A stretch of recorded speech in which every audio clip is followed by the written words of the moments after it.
Hello friends, आज हम पढ़ेंगे वायरस। वायरस का अर्थ क्या होता है, वायरस किसे कहते हैं तथा वायरस से होने वाले रोग। वायरस का अर्थ होता है विष अथवा विषैला तरल, जहर या कोई विषैला पदार्थ वायरस कहलाता है।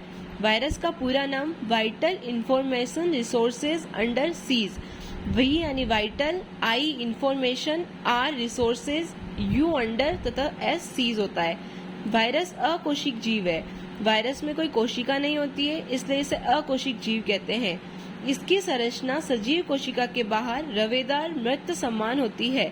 इसकी जो स्ट्रक्चर होती है सजीवों के बाहर ये मृत समान यानी मरे हुए के समान होता है, लेकिन शरीर के अंदर जीवित हो जाता है। यानी वायरस जो होता है सजीव कोशिका के बाहर मृत समान होता है तथा जीवित सजीवों में प्रवेश करने के बाद में यह जीवित हो जाता है। डिमित्र इवानोव्स्की ने तंबाकू के मोजेक रोग के रोगाणुओं को पहचाना तथा वायरस नाम दिया।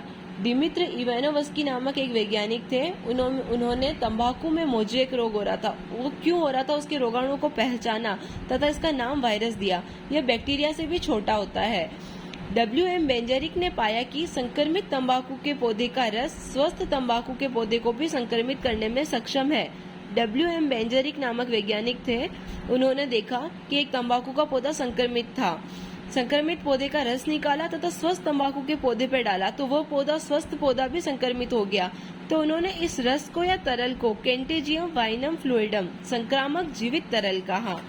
W.M. स्टानले ने बताया कि वायरस को रवेदार बनाया जा सकता है। स्टानले नामक वैज्ञानिक थे। उन्होंने कहा कि वायरस को रवेदार भी बनाया जा सकता है, यानी क्रिस्टल के रूप में भी बनाया जा सकता है तथा इस रवे में मुख्यतः प्रोटीन होता है तथा जो रवेदार बनाया जा सकता है उस रवे में वह रवा प्रोटीन का बना होता है। वायरस में प्रोटीन के अलावा आनुवंशिक पदार्थ भी होते हैं, यानी वायरस में प्रोटीन तो होता ही है, उसके अलावा जेनेटिक मटेरियल आनुवंशिक पदार्थ भी होता है जो आरएनए या डीएनए के बने हो सकते हैं। दोनों नहीं होंगे उसमें, या आरएनए का हो सकता है या डीएनए का हो सकता है। वायरस से केंद्रक प्रोटीन, न्यूक्लियो प्रोटीन और उसका आनुवंशिक पदार्थ संक्रामक होता है। यानी वायरस से जो केंद्रक में प्रोटीन होता है या जेनेटिक मटेरियल होता है वही संक्रामक होता है, यानी उसी से ही रोग होता है। प्राय सभी पादप वायरस में एक लड़ी वाला आरएनए होता है।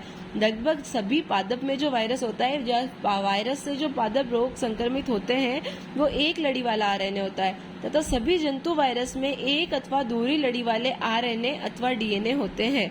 और जंतु वायरस जो होते हैं वो या तो एक लड़ी वाले होंगे आरएनए या दोहरी लड़ी वाले डीएनए हो सकते हैं।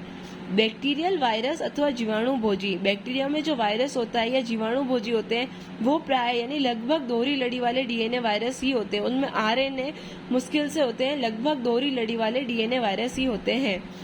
प्रोटीन का जो आवरण होता है उसे कैप्सिड कहते हैं। वायरस प्रोटीन के आवरण से मिलकर बना होता है तथा जो प्रोटीन का आवरण होता है उसे कैप्सिड कहते हैं। ये छोटी छोटी उप इकाइयों कैप्सोमियर से मिलकर बनता है। ये जो प्रोटीन का आवरण कैप्सिड होता है, कैप्सिड छोटी छोटी उप इकाइयों कैप्सोमियर से मिलकर बना होता है। कैप्सिड न्यूक्लिक एसिड को संरक्षित करता है। कैप्सिड जो होता है वो न्यूक्लिक एसिड को संरक्षित रखता है, सुरक्षित रखता है। और कैप्सोमियर जो होते हैं उनकी कुंडलन यानी कि ज्यामिति रूप में लगे हुए होते हैं, उन फलकों को सुरक्षित रखता है। वायरस से होने वाले रोग, वायरस से मम्पम्स, बॉडी पूरी लाल हो जाती है, चेचक, दाने होने लग जाते हैं, हर्पीज, इन्फ्लुएंजा नामक रोग हो जाते हैं। मनुष्य में एड्स भी वायरस के कारण ही होता है। पौधे में मोजेक बनना यानी पत्तियों का पीला पड़ना या मुड़ना आदि इसी के लक्षण होते हैं।